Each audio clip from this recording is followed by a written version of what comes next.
Hello friends, कैसे हैं आप सब। स्वागत है आपका यूपीएससी एट होम प्रविशा के यूट्यूब प्लेटफॉर्म पे। हम यूपी पीसीएस की जो मेंस आंसर राइटिंग कर रहे हैं, जिसमें हमने जो टारगेट रखा है डेली 5 क्वेश्चन की आंसर राइटिंग करने का, उसी सीरीज़ में हमारा क्वेश्चन है जीएस पेपर थर्ड से, जो कि आज की सीरीज़ का थर्ड क्वेश्चन है। क्वेश्चन हम देखेंगे, भारतीय अर्थव्यवस्था में सुधार, कृषि उत्पादकता और गरीबी उन्मूलन के बीच संबंध स्थापित कीजिए। भारत में कृषि अनुकूलन सुधारों के रूपांतरण व अनुपालन की कठिनाइयों की विवेचना कीजिए। क्वेश्चन क्या पूछा गया है कि भारतीय अर्थव्यवस्था में सुधार, कृषि उत्पादकता और गरीबी उन्मूलन के बीच संबंध स्थापित कीजिए। भारत में कृषि अनुकूल सुधारों के रूपांतरण व अनुपालन की कठिनाइयों की विवेचना कीजिए।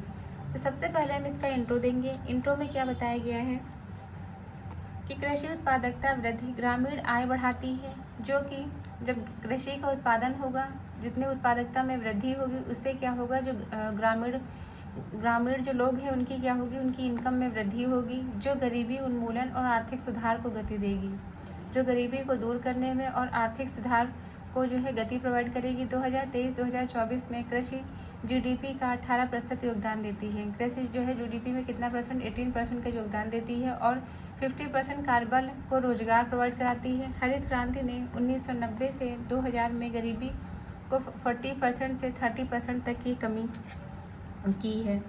इसके अंतर्गत क्या बताया गया है कि गरीबी में कितनी कमी देखने को मिल रही है, 40 से 30% तक की कमी देखने को मिल रही है। 2022 में एमपीआई गरीबी दर 16.4% रही। 1991 के सुधारों से कृषि निर्यात 6.6% बढ़ा है, जिससे ग्रामीण शहरी विकास जुड़ा हुआ है। तो ये हमने इसका इंट्रो देख लिया। अब हम क्वेश्चन की मेन बॉडी का पार्ट देखेंगे, जिसमें क्या है, कृषि उत्पादकता, गरीबी उन्मूलन और आर्थिक सुधारों के बीच संबंध। इसके अंतर्गत जो फर्स्ट पॉइंट है वो क्या है, कृषि उत्पादकता और गरीबी उन्मूलन। इसमें क्या बताया गया है कि कृषि उत्पादकता में वृद्धि ग्रामीण आय को बढ़ाती है। जब कृषि की उत्पादकता में वृद्धि होगी, जब एग्रीकल्चर के प्रोडक्शन में ग्रोथ होगी, तो क्या होगा, ग्रामीण वासियों की जो है इनकम में वृद्धि होगी, गरीबी दूर होगी और उनकी जो आर्थिक कंडीशन है उसमें क्या होगा, सुधार होगा। दूसरा क्या है, आर्थिक सुधारों का प्रभाव।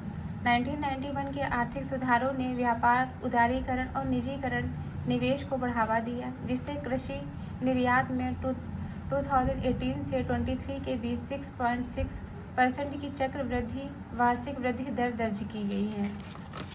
नेक्स्ट पॉइंट क्या है, अंतर क्षेत्रीय प्रभाव। इसके अंतर्गत 1991 के बाद शहरी आर्थिक विकास में ग्रामीण गरीबी उन्मूलन को बढ़ावा दिया गया है। इसका उदाहरण हम देख सकते हैं, पंजाब और हरियाणा में हरित क्रांति ने गेहूं और चावल की पैदावार में 40 से 50% की वृद्धि की, जिससे ग्रामीण आय और रोजगार में वृद्धि देखने को मिली।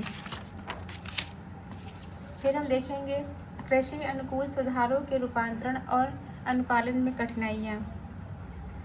पहला क्या है, खंडित भूमि। इसके अंतर्गत बताया गया है कि औसत जोत 1.08 हेक्टेयर है 2020 और 21 में। इसमें मशीनीकरण में बाधा देखने को मिलती है।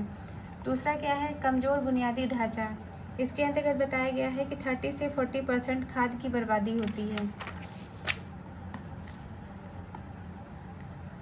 थर्ड पॉइंट क्या है, नीतिगत विरोधाभास। इसमें एमएसपी और सब्सिडी से मृदा जल का ह्रास होता है, और जैसे पंजाब भूजल में 1 फीट पानी की जो है 1 फीट प्रतिवर्ष जो है कमी देखने को मिल रही है, 1 फीट अंदर की। फिर क्या है, जमीन सुधारों की विफलता। इसके अंतर्गत केवल 2% भूमि पुनर्वितरण पुराने रिकॉर्ड पर बाधा, मतलब केवल जो है 2% भूमि का पुनर्वितरण हो रहा है, और जो पुराने जो रिकॉर्ड्स हैं उसमें बाधा देखने को मिल रही है। फिर क्या है, किसान विरोध। इसके अंतर्गत किसान विरोध 2020 कृषि कानूनों का निरस्त्रीकरण 2021 नीति परामर्श की कमी को दर्शाता है। जलवायु परिवर्तन। इसमें अनियमित मानसून सूखा उत्पादकता को प्रभावित करता है। जब कृषि जो है मानसून पर डिपेंड होगी तो वो क्या होगा, उसमें जो है उत्पादकता भी प्रभावित होगी। दूसरा क्या है, वित्तीय कृषि। इसमें केवल जो है 50% किसानों को औपचारिक ऋण प्रोवाइड होता है। तो ये हमने क्वेश्चन की मेन बॉडी का पार्ट देखा, जिसमें क्या है कि कृषि अनुकूल सुधारों के रूपांतरण और अनुपालन में क्या क्या कठिनाइयाँ देखने को मिलती हैं। पहला क्या है, खंडित भूमि है। दूसरा है कमज़ोर बुनियादी ढांचा है, नीतिगत विरोधाभास है, ज़मीनी सुधार में विफलता है, किसान विरोध 2020, जलवायु परिवर्तन देखने को मिल रहा है और वित्तीय कमी है। तो अब हम इसका कंक्लूजन देखेंगे। अतः निष्कर्षतः यह कहा जा सकता है कि कृषि उत्पादकता गरीबी उन्मूलन और आर्थिक सुधार की कुंजी है, लेकिन खंडित भूमि, कमज़ोर ढांचा और नीतिगत बाधाएं चुनौती हैं। डिजिटल भूमि रिकॉर्ड, PMKSY और जल कुशल तकनीकों से टिकाऊ सुधार संभव है। तो ये हमारा क्वेश्चन कंप्लीट होता है, जो कि हमने लिया है GS पेपर 3rd से। आप लोगों को हमारी जो मेंस की सीरीज़ चल रही है कैसी लग रही है, हमारे कमेंट सेक्शन में ज़रूर बताइए। ऐसे ही पढ़ते रहिए, लाइफ में आगे बढ़ते रहिए, UPSC 8वीं प्रविष्टा के साथ में मेंस आंसर राइटिंग करते रहिए। Thank you.